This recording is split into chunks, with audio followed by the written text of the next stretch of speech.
Inna lillahi wa inna ilaihi rajiun. Hizi ni ripoti za ASAM Online TV zikiripoti kutoka shehia ya Kwamtipura, ambapo tumefika hapa baada ya kupata taarifa ya mtoto mwenye umri wa miaka 2.5 alifahamika kwa jina la Mehmet Ismail kufariki dunia baada ya kuangukiwa na kabati. Tumezungumza na baba mzazi wa mtoto Mehmet pamoja na mmiliki wa nyumba aliyokuwa akiishi familia ya marehemu huyu. Mimi ni Abdillahi Abdullah, lakini nyuma kamera ni Jabir Ridwan. Kwa majina naitwa Ismaili Yona Salali. Jana mimi nilikuwa nipo kazini, nikapigwa simu na mke wangu. Baada ya kupokea simu, nikanasikia mke wangu ni mtu wa kulia tu, analia. Nikamwambia, unalia shida nini? Anasema tu mtoto wangu, mtoto kaumia. Kaambia shida nini? Hakuongea, simu ikakata. Baada ya simu kukatwa, nikaibidi nipige na ile simu. Kupiga na simu akapokea kijana. Nikamwambia kuna tatizo gani huko? Akaniambia bana, mtoto bana pakapata dharura, kadondokiwa na kabati.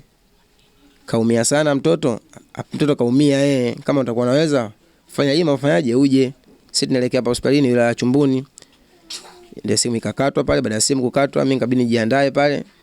Nikakaa baada muda kidogo nikampigia tena simu mke wangu, nikaongea naye vipi, nikamuuliza, ndo akapata utulivu, nikaongea naye vizuri. Kaambia kuna tatizo gani limetokea? Kaambia mtoto bwana kadondokewa na nini na kabati. Mimi nilikuwa nipo ndani, mtoto kaipo nje, kuna kabati anachezeaga. Sasa ile kabati bahati mbaya likafanyaje, likamdondokea. Mimi nipo ndani nikasikia kishindo, natoka nje naona kabati limedondoka. Kuinua kabati, mtoto yupo chini. Na mwinua hivi mtoto, damu zinamtoka puani na masikioni. Namuita mtoto haongei wala hafanyi chochote. Kwa hiyo basi ndio tumemchukua mtoto, tunaelekea wapi? Hospitalini. Nikamwambia sasa mimi nakuja. Kabidi mimi nitafute usafiri, nikatoka nilipokuepo mpaka nikaelekea hapa hospitalini Chumbuni hapa.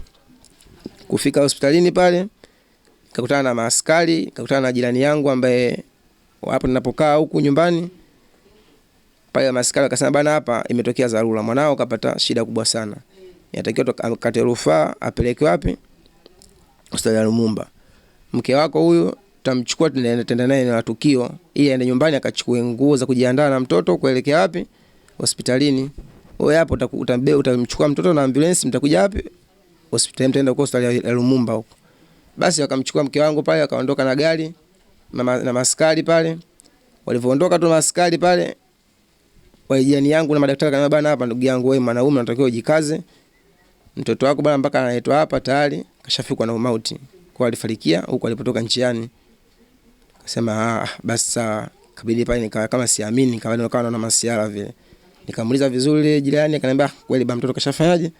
Kashafariki. Kwa hapa hata mwanamke wako pale anaogopa kumwambia kwa mtoto kafariki, asije kaita taharuki kubwa. Kwa pale ametumia tu uungwana na ubinadamu kumtoa hapa. Basi mimi kabidi nipae nitulie kwanza, nikakaa chini, nikapiga simu kutoa taarifa kwa ndugu zangu, kwa wazangu na watu wangu nafanya nao kazi. Nikampigia simu bosi wangu pale, nikampa taarifa. Basi wakafanya hima akuja. Basi tukaendelea tu pale na maandalizi pale hospitalini. Majira ya saa 9 yale mpaka saa 10 upelelezi ukawa unafanyika. Wakaenda nyumbani kuangalia eneo la tukio, mtoto alipodondoka na kabati. Maskari wakaja akarudi kule akampima mtoto mpaka saa 11. Tukaja tukakabidhiwa mtoto, tukakabidhiwa maiti yetu. Baada ya hapo tukashaandaa tayari makaburi, tushaandaa kaburi tayari huko maeneo ya Kwelekwe huko. Tukaja turudi nyumbani huko, tukamsafisha mtoto, tukambeba tukaenda kumstiri huko makaburini. Kwa wazazi, sisi kama wazazi inatakiwa tuyachunge sana watoto zetu, kuweka mazingira mazuri pale tunapoishi, kuwa nao karibu, hasa watoto wao wadogo.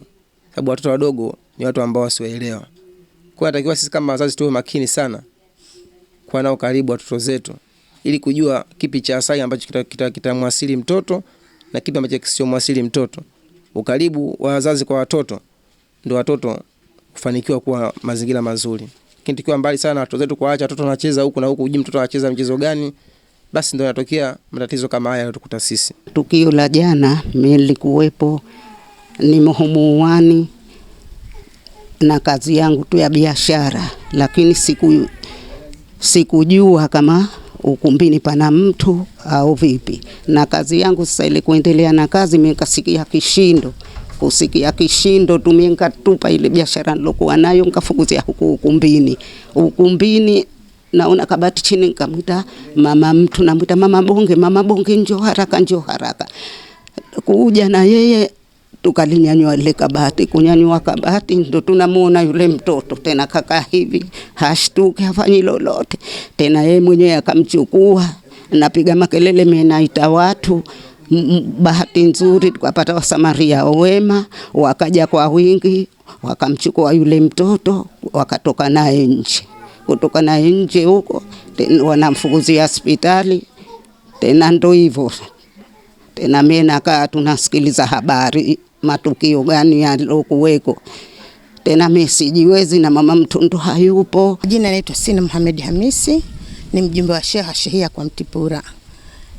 Tumepata salamu kwa kuna mtoto ameangukiwa na kabati, na sheha akaja akahakikisha kweli mtoto kaangukiwa na kabati na amefariki. Sheha wetu akakaa akazika akamaliza, ndio mpaka sasa hivi. Natoa wito tuwe karibu na watoto wetu, tusiwaache wao. Mama iko mfano iko nje, mtoto yuko ndani. Mtoto anatakiwa akae na mama, awe sahihi na mama yake, kwa sababu hatari ni sehemu yoyote, si kabati tu. Hata chungu jikoni mkiacha anaweza kaungua.